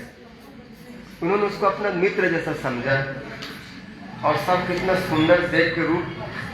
वो मन में सोचते कौन है, मेरा तो मूछ दाढ़ी है लेकिन इनका मूछ दाढ़ी नहीं है, और ये जो बोलते हैं इनके बोली में बहुत मीठापन है, हार्ड है, बहुत सॉफ्ट है। ऐसा तो मैंने पहले कभी किसी का आवाज सुना नहीं, कभी जंगल में इस तरह से कोई स्त्री का कभी दर्शन नहीं हुआ था। ये चलती है तो इसको पैरों में बड़ा ध्वनि होता है और लचक है, चलने में नृत्य है। ये देख कर उसका मन विचलित होने लगा। उन लोगों ने उसको कुछ अपने तरफ से कुछ लाया था, स्पेशल जूस वो पिला दिए। उसका स्वाद जंगल में सब मिला, बोला बड़ा स्वादिष्ट है, और थोड़ा नाचे गाए, कुछ ऐसे बातें किए। तो ऋषि बोला कि हमें भी अपने साथ ले चलो। कहाँ गए? तो मैं भी आपके देश में जाना चाहता। तो बोले अभी नहीं, 2-4 दिन के बाद आपको हम ले जाएंगे। ऐसे बोल तो चले गए, भाग गए, क्योंकि ऋषि आ रहे थे उसमें वन से लौट करके। जब विमांडक मुनि आए तो देखते हैं कि श्रृंगी ऋषि की स्थिति पहले जैसे नहीं है। पहले तो भगवान का ध्यान चिंतन भजन में थे, अभी आसमान की तरफ से देख रहे। ऐसे लगता है कुछ खो गया है, बड़ा विचलित। वो देख के समझ क्या बात है, उन्होंने सारी घटना बता दी। ऋषि बोले कि देखो, ये जंगल में बड़े बड़े राक्षसियां जो होती है ऐसे माया करके घूमती है और लोगों को अपने माया में मोह लेती है। तुम इस पर ध्यान नहीं देना, अपना भजन करो। ऐसे बोल के फिर वो वन में चले गए कुछ लेने के लिए, कुसार और लकड़ी काश। और उसी मौका देख करके फिर वो स्त्रियां चली आई, 5-6 थी। और जैसे वो आए तो तुरंत श्रृंगी ऋषि कहता है हमें यहाँ से जल्दी लेके चलो, जब तक पिताजी ने से पहले यहाँ से हम चलते। आपके देश में जाएंगे, वहाँ कुछ दिन रहेंगे, वहाँ पर खाएंगे पिएंगे करेंगे। हम देखना चाहते हैं आप लोग इतना सुंदर है तो आपका देश कैसा हो। ऐसा उसका मोह हो गया और उनके साथ वो चले गए। चलते चलते उन देवियों ने, उन स्त्रियों ने उनको उस देश में लाया, रोमपाद के राज में। और जैसे उनके राज में अपना पैर रखते हैं, रखते के साथ जोर जोर से दृष्टि होने लगी। और उन्होंने फिर यज्ञ करवाया, पूरा राज में शांति हो गया। राजा बहुत खुश हुए लोमपाद, और अपनी बेटी शांता की विवाह इनसे कर दी। और विवांडक मुनि जब देखे कि एक कौन देवियां आकर के जैसे हमारे पुत्र को लेकर चले गए और ये राजा का सब करतूत है, बड़े नाराज होकर वहां से चले कि राजा को जाके जला डालूंगा, श्राप दे दूंगा। राजा ने सुना, राजा अपनी बेटी को शादी की और श्रृंगी ऋषि को वहां का राजा बना दिया। बोले तुम देखभाल करो, देश को शासन करो। और श्रृंगी ऋषि को जब ये हो गया, तो विवांडक मुनि जब आ रहे थे तो किसी गौशाला में रुके,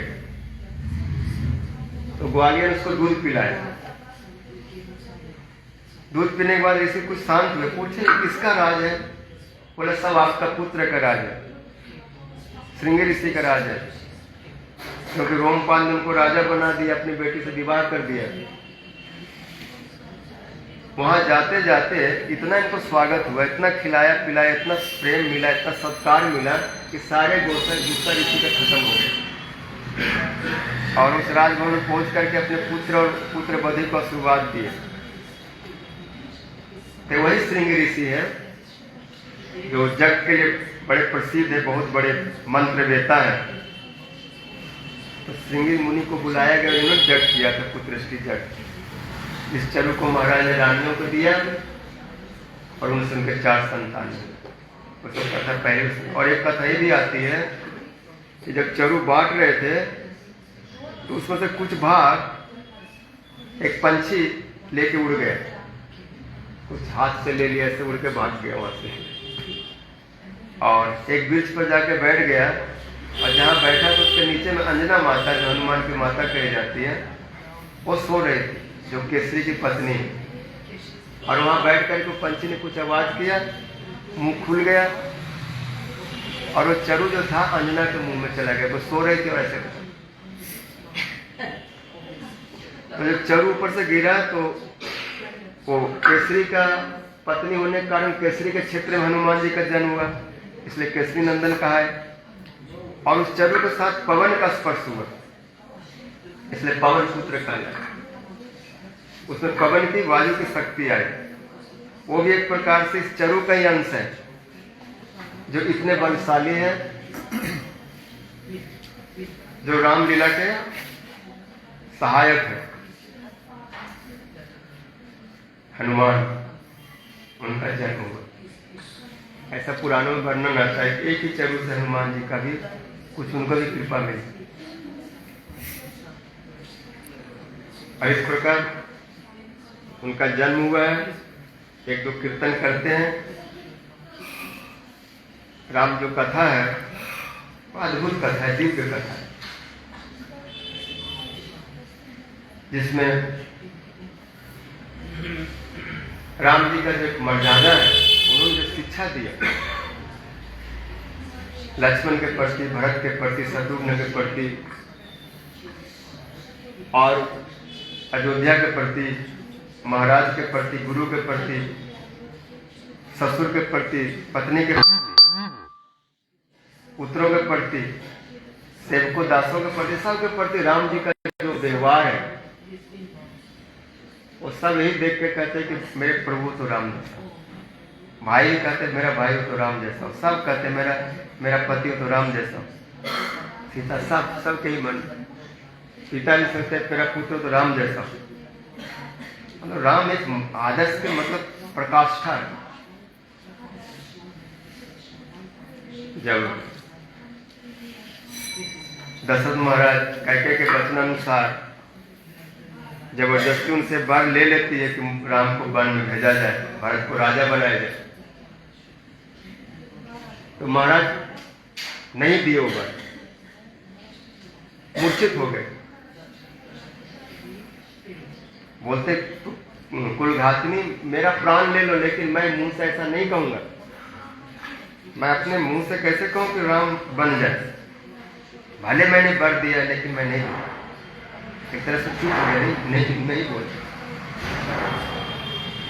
जानते हो राम को वन भेजने का मतलब क्या है? मैं जी नहीं पाऊंगा, क्योंकि मैंने उनसे वर मांगा था। जब मनु महाराज थे तो वर मांगे थे कि मैं आपके बिना ऐसे ही नहीं जीऊं जैसे सर्प मणि के बिना और मछली पानी के बिना नहीं जीता। ऐसा मुझ में आप में स्वाभाविक प्रेम हो। और भगवान हंसे बोला ऐसा ही हो। तो बोला जैसे मणि का, सर्प का मणि खोने से जैसे नहीं जी सकता, और पानी के बिना जैसे मछली तड़प के मर जाती है, ऐसे मैं मर जाऊंगा। वो दे नहीं पा रहे, मूर्छित होकर पड़े, और उसमें कह ऐसे महाराज को देख रहे हैं जैसे कोई सिंहनी बूढ़े हाथी जो डर के गिर गया है तो भयभीत होकर उस पर आक्रमण करने के लिए तैयार है, मारने के लिए। ऐसी स्थिति में राम जी अचानक वहां पर प्रविष्ट होते हैं उस महल में, क्योंकि उनको खबर मिल गया था कि महाराज की स्थिति ठीक नहीं, महाराज ये भी आपको बुलाए। और रात्रि में ऐसे समय में जा रहे हैं जो राम जी कहीं जाते थे तो उनके लिए रथ आदि की व्यवस्था होती थी, क्योंकि राजकुमार है, युवराज है। आज ऐसे नंगे को भाग रहे, कोई सम्मान नहीं, कोई आदर नहीं, तो सब घबरा गए, कुछ न कुछ गड़बड़। जब राम जी वहां पहुंचे तो सब स्थिति देख करके कैकेयी माता से पूछते, माँ सच सच बताओ पिताजी दुखी क्यों? बस आप बोलो, उनका दुख का कारण आप माता अच्छी तो जानते हैं। और कैकेयी सब बात बोला, ऐसी बात है आपके वनवास की बात सुन करके ऐसे हो गए, हम अपना वर मांग रहे। बोले माँ यदि बात इतनी सी है तो कोई बड़ी बात नहीं, हमको तो लगता है कोई और बहुत बड़ा काम। इतनी छोटी बात में मेरे पिताजी ऐसे व्याकुल नहीं हो सकते। उसमें कैकेयी कहती मैं सौगंध खा के कहती हूँ तुम्हारा और कोई बात नहीं। बोले कि मैं अभी बन जाऊं। अगर पिताजी अकेले बोलते तो भी मैं जाता, लेकिन आप भी बोल रहे हैं, माता भी बोल रहे हैं, मेरे को तो माता पिता दोनों चाहते हैं। पिताजी से कह रहे हैं कि महाराज आप ऐसी छोटी बात पर क्यों मूर्छित हो रहे? मैं आपका पुत्र, क्या आपकी इच्छा को पूर्ण नहीं कर सकता? आप प्रसन्न होइए, मैं जा रहा हूं। एकदम कहते कि तो मेरे लिए बड़े सौभाग्य की बात है, पिताजी हमको वन में भेज रहे हैं और भरत को राजा बना रहे हैं। तो मैं सोचता हूँ भरत के ऊपर ज्यादा दबाव दे रहे, ज्यादा उनको परेशान कर रहे। वो राजा बनेगा, दिन रात कुछ न कुछ, 1 करो 100 करो, कितना टेंशन है। और मैं वन में जाकर आराम से बैठ जाऊंगा और घंटा घंटा हरी कथा सुनूंगा, कीर्तन सुनूंगा, भजन करूंगा, भजन सुनूंगा, साधु ऋषियों को मिलूंगा, तीर्थों में जाकर घूमूंगा, स्नान करूंगा, पेड़ के नीचे आराम से छाया में सो जाऊंगा, वन का फल फूल खा लूंगा। कितना मेरे लिए मौज है। और 14 साल की बात है, केवल वन जाना है और जाकर खूब आनंद करो। मानो हमको एक घूमने के लिए दे, जाओ थोड़ा सा विश्राम करो, जीवन का सुख लो। जैसे वो लोग होते हैं हिप्पी लोग, अपना घूमते हैं, कुछ नहीं, कोई टेंशन नहीं, कहीं पड़े रहो, कहीं करे रहो, ऐसे बंद हो जाएगा, आराम से रहो। अगर पिताजी हमको बोलते हैं कि तुम 20 पी जाओ, काल कूद पी के मर जाओ, पहाड़ से कूद जाओ, अग्नि में जल जाओ, आत्महत्या कर लो, कुछ भी बोलते हैं। ऐसा भी अगर मृत्यु दंड का भी आदेश होता तो मैं हंसते हंसते वो स्वीकार कर लूँ। लेकिन ये तो बड़ा आनंद का उत्सव है, आनंद का समाचार है। ये बात सुन के लक्ष्मण जी क्रोधित हो गए और लक्ष्मण जी कहते हैं कि भैया मेरे रहते आपको कौन भेजेगा जंगल में? इस बुढ़ा को तो अभी मैं दबा दूंगा गला, उसको बांध करके अंदर जेल में डाल दूंगा, सलाखे में बांधूंगा, ये जिंदगी भर वहीं सड़ता रहेगा और आप बैठिए गद्दी पर, भारत को मैं देख लूंगा। उसको तो इतना पीटूंगा कि छठी का दूध याद आ जाएगा। वो कहेगा बेटा अपने को समझता क्या है, आपको कोई नहीं दबा सकता। उसको दबाने के लिए पहले हमको दबाना होगा। ये सुन के राम जी कहते लक्ष्मण तू क्या बोल रहा है? तुमको पिताजी ने गुरुकुल में और हमने यही सिखाया, यही संस्कार दिया, यही सभ्यता है कि पिता को मार दो, बांध दो, दबा दो, भाई को पीटो, बड़े भाई को कुछ आदर नहीं। अगर ऐसा शब्द तुम दोबारा बोला तो मैं तुम्हें तो अपने से अलग कर दूंगा। मेरा भाई ऐसा नहीं होते, मेरा भाई जैसा होना चाहिए। भारत के लिए एक शब्द नहीं बोल सकते, पिताजी को नहीं बोल सकते। तुम इनको उपकार को नहीं जानते। जिन माता पिता ने हमें जन्म दिया, पाला पोसा, सारे दुखों को खुद लिया। जब बच्चा छोटा होता है अपने मल मूत्र में सना होता है, माता उसको नहलाती है, पिता उसको साफ सफाई करते हैं। बच्चा जब रात्रि में सोता है तो कई बार पेशाब करके पूरा कपड़ा गीला कर देता है। उससे माँ उठ करके बच्चा पिता उठ करके वो गीले कपड़ा को तो अलग कर देंगे, तो गीले कपड़े पर खुद सो जाएंगे और अपना दूसरा सूखा कपड़ा उसको दे देते हैं। अपना मुंह का टुकड़ा खाते खाते उसके मुंह में डाल देते हैं। अपने कम खाने में उसको ज्यादा खिला देते हैं कि बच्चा पुष्ट होगा। सब समय कितना उसको ये करते हैं। सारे भय, सांप, बिच्छू इधर उधर जा रहा है, कहीं नाली गड्ढे आग को छूने के लिए चाकू ले लेता है या कुछ ऐसा, तो माँ बाप दौड़ दौड़ के हर समय नजर रखते हैं। जब बच्चा बड़ा होता है तो सोचता है मैं भगवान हो गया, मेरे को कोई नहीं देखा तो मैं ऐसे ही 6 फुट लंबा हो गया। लेकिन बचपन की याद करो तो भय से भी रक्षित, भय से रक्षा किया। सर्वदा स्वान पोष्यत स्वपुष्यम। कहते जो पुत्र अपने माता पिता की बात में या सेवा में नहीं ठीक से संलग्न रह सकता, ऐसा बेटा जन्म के साथ मर जाए तो अच्छी बात है। विद्युत प्रणाशम वरम प्रणाशम जन शोषम तीर्णवत्स विशुष्का। जैसे घास की तरह जड़ से सूख जाए, जैसे जो घास जड़ से सूख जाती है फिर वहां वो नया फिर घास नहीं होता। जिस घास का जड़ रहता है वो तो बार बार नए होता है, लेकिन जो घास जड़ से सूख जाए फिर वो घास हमेशा मर जाए। तो बोला ऐसा सूख जाए, मर जाए, अथवा विद्युत के भांति नष्ट हो जाए। जैसे आसमान में बिजली चमक के विलीन हो जाती है। अरे अर्थे दुरापे क्यों तक प्रवासे। माता पिता अगर बड़े से बड़े कार्य भी कराए तो भी पुत्र को करना चाहिए। जो कार्य दुष्कर है ये तो केवल वन में भेज रहे हैं, और भी कोई बड़ा काम होता है जो करना कठिन है तो राम उसको हंसते हंसते करते हैं। ये राम जी की मर्यादा भाइयों के प्रति, माता के प्रति। कह इतना बड़ा कठोर शब्द पान भेज रहे हैं और राम जी खुशी खुशी कहते माँ आप भी भेज रहे हैं, अब तो मेरे को कोई नहीं रोक सकता। अगर पिताजी भेजते तो शायद माता जी अपने अधिकार का प्रयोग करते कि बाप ने भेजा, मैं माँ हूं, मेरा भी तो अधिकार है, मैं तुम्हें नहीं जाने दूंगा। तो उसमें 50-50 का चांस हो जाता है। जा भी सकते हो, नहीं भी जा सकते, माँ नहीं चाह रही, लेकिन अब तो 100% का चांस बन गया। माँ भी चाह रहे, बाप भी चाह रहे। बहुत खुश हो रहे राम। बोले हमारे लिए तो दोनों मिलकर कितना अनुकूल कर दिए कि हमको बन जाना ही पड़ेगा। और गए। भारत जी जो लौटा रहे तो कह रहे कि भारत तुम क्या चाहते हो? तुम कहोगे तो मैं चला जाऊंगा, क्योंकि तुम मेरे भक्त, तो मैं तुम्हारे बात का अनादर नहीं कर सकता। लेकिन दुनिया क्या कहेगी, सब देखो। और भरत जी सोचते कि प्रेम का माने ये नहीं होता कि कोई हमारे प्रेम में बसीभूत है तो जो मर्जी उससे विवश काम करो।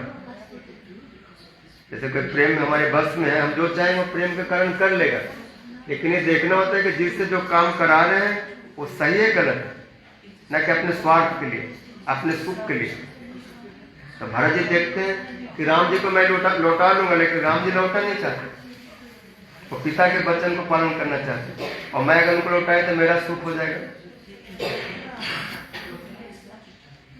वो उनके बिना नहीं गए, लेकिन राम जी के भी रूप को देखते, वो क्या चाहते हैं। प्रेम में देखा जाता है कि जिससे हम जो चाहते हैं वो क्या वो चाहते हैं कि नहीं। अगर वो नहीं चाहते तो हमारा चाहना भी गलत है, प्रेम नहीं है, वो एक प्रकार के दबाव है,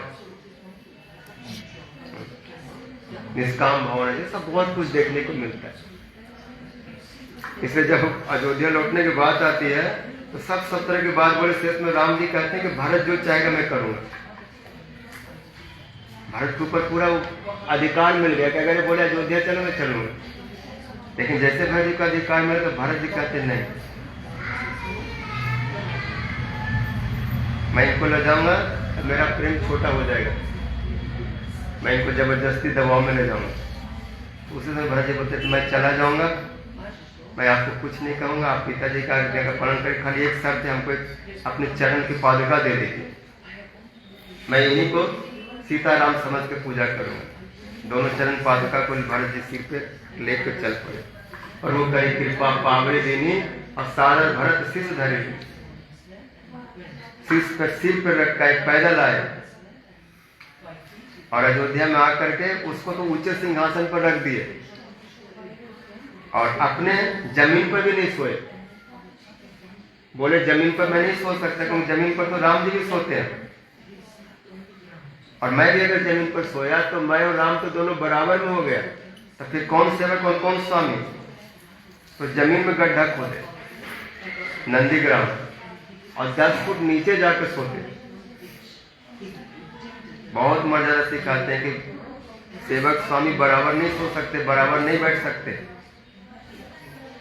देखेंगे राजा मंत्री होते हैं तो राजा का आसन 2-4 इंच ऊंचा जरूर रहेगा, मंत्री का 2-4 इंच नीचा रहेगा, सभासदों का नीचा रहेगा। तो भरत जी भक्ति सिखाए जगत में, राम भक्ति कैसे होती।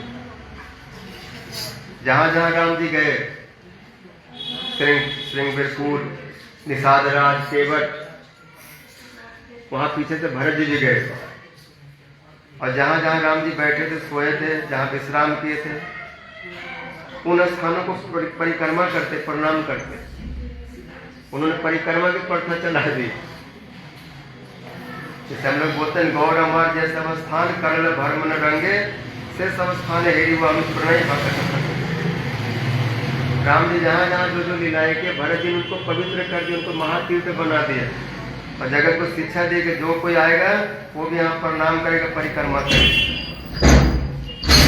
ऐसी शिक्षा दी, पूरा भक्ति में बना दिया। केवट कुछ नौकर को प्रणाम कर रहे, केवट को गले लगा रहे, निषाद को गले लगा रहे। जिनको राम जी ने गले लगाया उनको भरत जी भी लगा। बहुत सुंदर शिक्षा दी। जब वन में जा रहे हैं तो रोने लगे भरत जी। कहते हैं कि माता पिता तो चलो पालकी में, माँ पालकी में जा रहे हैं, और सब लोग जा रहे हैं, भरत जी पैदल जा रहे हैं। जाते जाते भारद्वाज से मिले कहीं ऋषि से, उनके प्रेम को देख कर प्रेमी और दूसरा नहीं हो सकता राम। तो राम जी कहते, भरत जी कहते मैं राम का प्रेमी कहाँ हूँ, मैं उनका भक्त कहाँ हूँ। राम जी तो नंगे पाँव गए थे, पैदल गए थे, और मैं भी पैदल जा रहा हूँ, और ठाट बाट में जा रहा हूँ। अगर मैं अयोध्या से डंकारण तक, चित्रकूट तक अगर सिर के द्वारा चल के जाता तो थोड़ा बहुत सेवकाई होता है, दास का काम होता। सिर भल आऊं उचित असमोरा, सत्य सेवक धर्म कठोर। राम जी पैदल, हम भी पैदल, हमको तो सिर के सहारे चल के पहुंचना चाहिए। इतना दीन, इतना विनम्र, इसलिए राम जी बोलते हैं कि भरत जैसा, लक्ष्मण जैसा, शत्रुघ्न जैसा, एक से उदाहरण। लक्ष्मण जहाँ बिगड़ रहे हैं कि मैं राम पिता को नहीं मानूंगा, अपनी उनकी राम के प्रति उनका स्नेह, राम के विरोध में कुछ जो भी खड़ा होगा, माँ हो, बाप हो, परिवार हो, सबको मार डालूंगा। ये भी लक्ष्मण जी के इसका मतलब भक्ति नहीं है, वो अपनी भक्ति का उनकी प्रकाश है। वो स्वामी जी बोलते हैं कि जिनके भगवान प्रिय नहीं है वो करोड़ों शत्रु के समान, उसको त्याग करना चाहिए। और राम जी कहते हैं कोई कितना भी बड़े शत्रु का, इतना भी बड़ा बैरी हो, विरोधी हो, उनको प्रेम करो, प्रेम से उसको बदलो। त्याग करने से और बिगड़ जाएगा। कैके को देखो, राम जी इतना प्रेम के, इतना आदर दिया कि जब लौट के आए हैं तो कैके रोती है, कैके। और राम जी जब वन से लौटे तो कौशल्या जी के पास पहले नहीं गए, पहले कैके के भवन में गए, क्योंकि माता के पास जाना चाहिए, बड़ी माँ है, अपनी माँ है। लेकिन बोले नहीं, कैके माँ को बहुत दुख हो रहा है। कैके माँ मेरे को सुख करने के लिए, मेरे प्रसन्नता के लिए मुझको वन में भेजे, वो मैं जानता हूँ। क्योंकि राम जी ने कैके से मांगा था कि आप मुझे वन भेज सकते हो, आपके पास वरदान है और मुझे कुछ कार्य करना है, आप नहीं भेजेंगे तो मेरी लीला नहीं हो पाएगी। अब हमसे प्रेम करते हैं तो हमारी लीला के लिए थोड़ा कलंक लेना पड़ेगा। और कैके रोने लगे, ठीक मैं ऐसा ही बन जाऊंगा, कठोर, जिससे मेरे राम सुखी हो वही काम करूंगा। अगर आपको मुझे दुख देने से सुख मिलता है तो उस दुख को भी मैं अपने गले के हार बनाऊंगा। ये सब प्रेम की प्रकाशता है। तो ऐसे आज उनका जन्म है, सीता जी की भी भक्ति कम नहीं है, जिनके लव कुश जैसे पुत्र हुए। जब राम जी अपना श्वेत जग के घोड़ा छोड़ते हैं, लव कुश सबको दांत खट्टा कर दिया। जब उन्होंने पढ़ा कि अयोध्या महाराज का घोड़े हैं, और उसी दिन वाल्मीकि जी ने उनको रामायण के पाठ का शेष भाग पढ़ा, और उसमें कह रहे थे कि धर्मानुसार अगर कोई ललकारता हो तो पिता ही क्यों न हो, भाई ही क्यों न हो, पुत्र क्यों न हो, युद्ध किया जा सकता है। अगर धर्मानुसार युद्ध है तो हटना नहीं चाहिए क्षत्रिय को। और तुम लोग ऐसे वीर पुत्र हो, तुम्हें सब अस्त्र शस्त्र दिया हो, तो जरूरत पड़ने पर अपना पराक्रम दिखलाना। तो उसमें लिखा था घोड़े के उस भाल में, माथे में वो एक पत्र लगा दिया था कि अयोध्या महाराज रामचंद्र जी का घोड़ा है और इसे कोई न रोके, इसको जाना दे दिया, स्वतंत्र पूर्वक जाने दिया जाए। और अगर कोई रोकने का दुस्साहस करेगा तो उसे राम जी का शत्रु माना जाएगा, उसे युद्ध करना होगा। इसलिए कोई इसको ना करो, सब प्रणाम करो, परिक्रमा करो और अपना भेंट पूजा इनको चढ़ा दो। जो इनके साथ इन्होंने जैसे पढ़े ललकार दिया, उसमें शत्रुघ्न थे, लक्ष्मण थे, भरत जी थे, हनुमान, अंगद सब आए और सबको बहुत पिटाई हुई। और जब लोग मूर्छित होते गिरते हैं तो दोनों भाई रोते भी कहते हैं कि गुरु जी ने बोला था कि हनुमान जो है, अंगद है, लक्ष्मण जो है, भरत जो है, सीता जी के बहुत प्रिय भक्त हैं, सीताराम के बड़े भक्त हैं, और मैं इनको मार रहा हूँ। और वो सब गुण को बताए तो सब कहते कि मैं आपके बारे में सुना है, आप बहुत भगवान के प्रिय, बहुत बलशाली हैं, लेकिन क्या करूं, युद्ध का धर्म ऐसा जो मैं आपको मार रहा हूँ, पराजित कर रहा हूँ, लेकिन हमें नहीं मानना चाहिए। आप बड़े भक्त हैं, प्रणाम भी करें, उनको आदर भी करें और युद्ध का धर्म अनुसार लड़ भी रहे। तो युद्ध में ऐसा होता है, जैसे देखो ना, युधिष्ठिर महाराज भीष्म जी से लड़ने जा रहे हैं, द्रोणाचार्य से लड़ रहे हैं, लेकिन लड़ने से पहले उनको प्रणाम करते।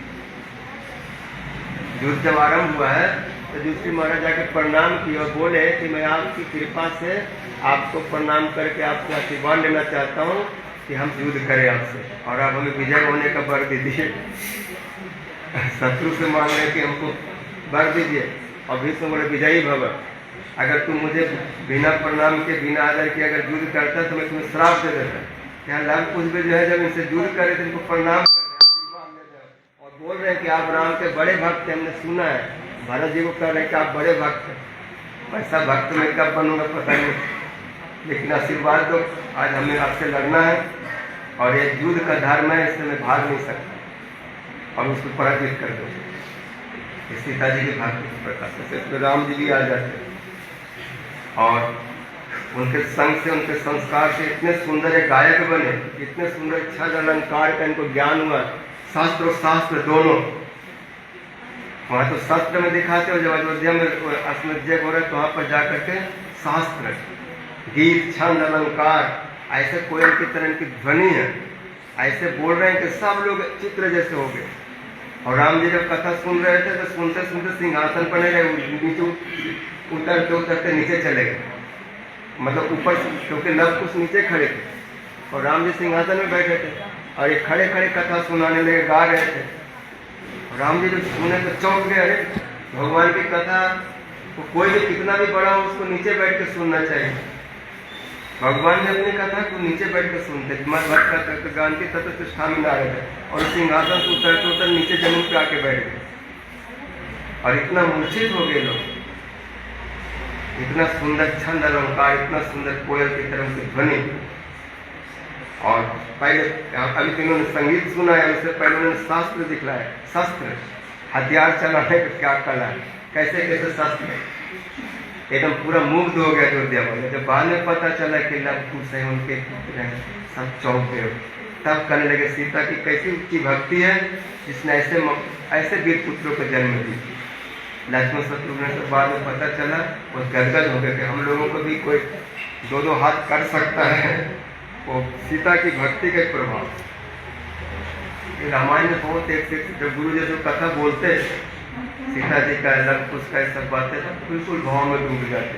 और मथुरा में तो 15 दिन 20 दिन तक राम कथा सुनाते रहते थे, लेकिन हमारे पास इतना समय नहीं है, 1 घंटा तो कथा हो चुकी और कथा कोई अंत नहीं है। ऐसे राम जी की बहुत सारी कथा केवट पर कैसे कृपा की हुई पहले आप लोग सुन चुके हैं, निशान राज पर।